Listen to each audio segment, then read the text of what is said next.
آپ حضرات کے لیے یہ سعادت کا مقام ہے کہ باری تعالیٰ نے ایک ایسے ادارے سے وابستہ ہونے کی توفیق بخشی ہے کہ جس میں محنتی، مخلص اور جفاکش اساتذہ آپ کی تربیت کے لیے اور آپ کو زیور علم سے آراستہ کرنے کے لیے روز و شب اپنی زندگی کے قیمتی اوقات کو لگائے ہوئے ہیں اور صرف کر رہے ہیں۔ تعلیم و تربیت کا جو موقع آپ کو ان اداروں میں، ان مدارس میں اور ان تعلیم گاہوں میں حاصل ہو جائے گا، اس مرحلے میں جب آپ طالب علمی کے اس مرحلے سے باہر نکل جائیں گے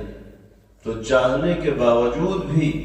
تعلیم و تربیت کا یہ ماحول آپ کو میسر نہیں ہو پائے گا۔ اس لیے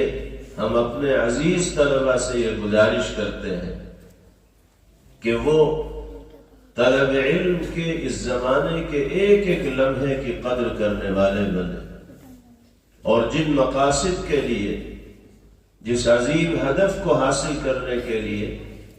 ان کے والدین نے ان کو ان اساتذہ کے حوالے کیا ہے، مدرسے کے حوالے کیا ہے، ان اہداف و مقاصد کو پیش نظر رکھتے ہوئے اپنے وقت کو ضائع ہونے سے بچائیں اور مکمل یکسوئی اور دلچسپی کے ساتھ حصول علم میں منہمک اور مشغول رہیں۔ اللہ تعالی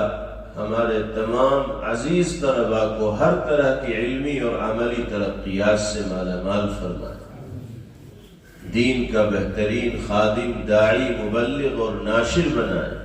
اور ساری دنیا میں پیغام اسلامی کو عام کرنے کے لیے باری تعالیٰ قبول فرمائے۔ ہم اگر مدرسے میں پڑھ رہے ہیں، قرآن و حدیث کا علم حاصل کر رہے ہیں، تو ہماری زندگی سے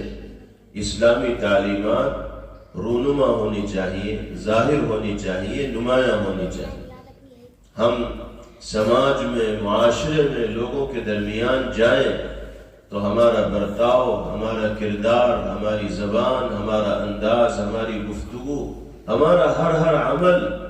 یہ باور کرائے کہ واقعتاً یہ وہ لوگ ہیں جن کا اوڑھنا بچھونا قرآن و سنت ہے، واقعتاً یہی وہ لوگ ہیں جو دین کی صحیح سمجھ رکھنے والے اور دینی تقاضوں پر عمل کرنے والے۔ ہمارا اور آپ کا نام اگر مدرسے سے جڑا ہوا ہے تو ہمیں بہت محتاط ہو کر زندگی گزارنے کی فکر کرنی ہوگی، کوشش کرنی ہوگی۔ ہماری حرکات و سکنات پر دنیا کی نگاہیں ہوں گی۔ اگر کوئی غلط کام ہماری ذات سے صادر ہوگا تو اس کو بنیاد بنا کر نہ جانے کیسے کیسی عمارت اس کے اوپر کھڑی کی جائے گی۔ اس لیے ہمیں اپنے آپ کو 100% قرآن و سنت کے تقاضے کے مطابق اپنی زندگی کو گزارنے کی کوشش کرنی ہوگی، ذہن و دماغ کو علوم نبوت سے مالا مال کرنا ہوگا، اور جس مقصد کی حصول یابی کے لیے ہم آئے ہیں اس کو ہر اعتبار سے حاصل کرنے کی کوشش کرنی ہوگی۔ اور علم کے جو آداب ہیں، اسلام کے جو اخلاق ہیں، نبی پاک علیہ السلام کا جو کردار ہے، اس کو اپنا کر اس دنیا میں زندگی گزارنی ہوگی۔ پیغمبر علیہ السلام نے اپنے ماننے والوں کو، دنیا میں بسنے والے اہل ایمان کو جگہ جگہ یہ نصیحت فرمائی، یہ ہدایت فرمائی کہ تم اپنے وجود کو نافع بنا کر اس دنیا میں رہو۔ تمہاری ذات سے کسی کو کسی درجہ تکلیف نہ پہنچنی چاہیے۔ تم گھر میں رہتے ہو تو والدین کی خدمت کو اپنے لیے سعادت تصور کرو، ان کی رضا اور خوشی میں اللہ کی رضا اور خوشی مضمر و پوشیدہ ہے، اس یقین کو اپنے دل کے اندر اتارو۔ اپنے بھائیوں کے ساتھ، اپنی بہنوں کے ساتھ، اپنے رشتہ داروں کے ساتھ وہ برتاؤ پیش کرو، وہ معاملات رکھو، وہ رویہ رکھو کہ تم سب کی آنکھوں کی ٹھنڈک بنو، سب کے دل کے لیے خوشی کا سامان پیدا کرنے والے ہوں، محلے کے لوگوں سے، بستی کے لوگوں سے اور اللہ کے تمام بندوں سے وہ روابط ہوں، وہ رشتے اور وہ تعلقات ہوں کہ کسی کو ہمارے اور آپ کے کردار پر انگلی رکھنے کا موقع نہ ملے۔ پیغمبر علیہ السلام نے خود اپنے وجود کو نافع بنا کر دنیا کے سامنے ایک نمونہ پیش فرمایا، اور آپ کی تربیت پہ رہنے والے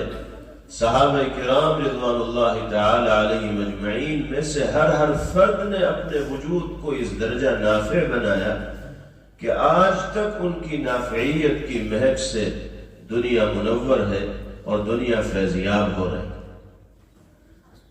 ہمیں اور آپ کو بھی یہی جذبہ اپنے دل کے اندر رکھنا ہے۔ جناب رسول اللہ صلی اللہ علیہ وسلم کی وہ حدیث پاک جو شروع میں آپ کے سامنے پڑھی گئی تھی، اس میں بھی در حقیقت پیغمبر علیہ السلام اسی نقطے کی جانب امت کو متوجہ فرمانا